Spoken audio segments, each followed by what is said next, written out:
Hello friends, in this video I am going to share my interpretation of the summary I have made of the topic of quantum mechanics I have been learning through MIT opencourseware lectures about some topics. Like today I am discussing about interference of photons in quantum mechanics, where particles interference is unlike wave interference. So let's begin. I'll be reading it from the summary I have made. You can find it in the video description below. So let me start. In Mach-Zehnder interferometer, using two beam splitters in a certain configuration, we can find reverse a photon's probability of coming out through the possible two beams.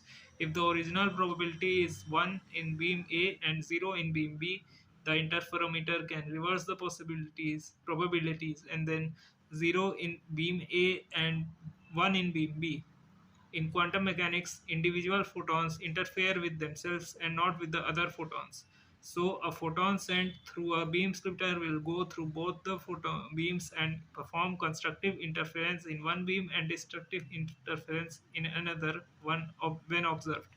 Here, we need to focus on the fact that here I am referring that the photon will interfere with itself, not with other photons, as we are used to in contemporary interference studies that multiple waves will interfere with each other. But here, because we say that when particles will interfere with each other and if there is a destructive interference, then it will cancel each other, and so there will be a loss of of energy, which is not possible because of law of conservation of energy.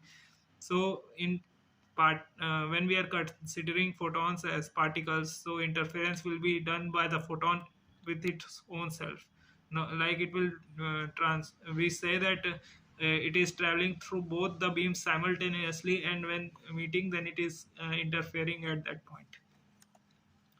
So next paragraph. Now, if we pass the photon through beam B, we should get the photon through beam A with probability 1.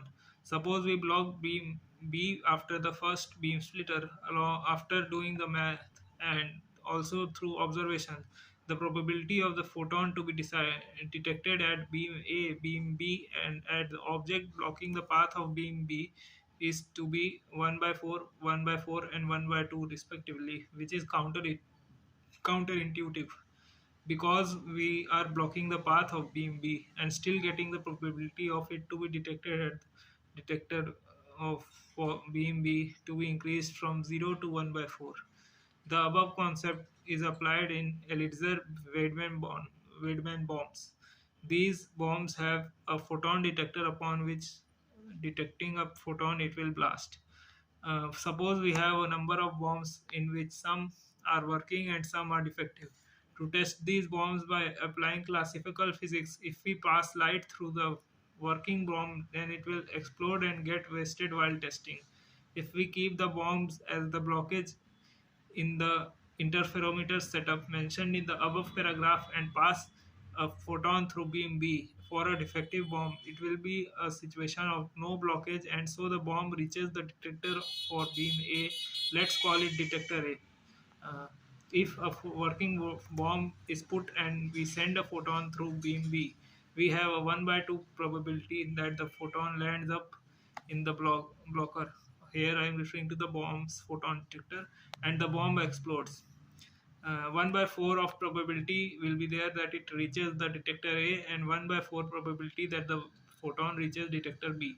But photon reaching detector B was not possible in any case if the bomb was defective. So in this way, we can find the working bombs in a group of working and defective bombs without exploding them with a 1 by 4 efficiency, which was not possible in any way by the classical physics. And as the instructor said in the video, that there are setups to reach the efficiency to up to 99%. So this was my summary. The source of it is MIT opencourseware quantum mechanics lectures. And about me, I am Harshit from Varanasi, India, and I am interested in science, technology, etc. If anyone has interest in such things and would like to learn and grow together, then I have mentioned my contact details in the description of this video. Thank you.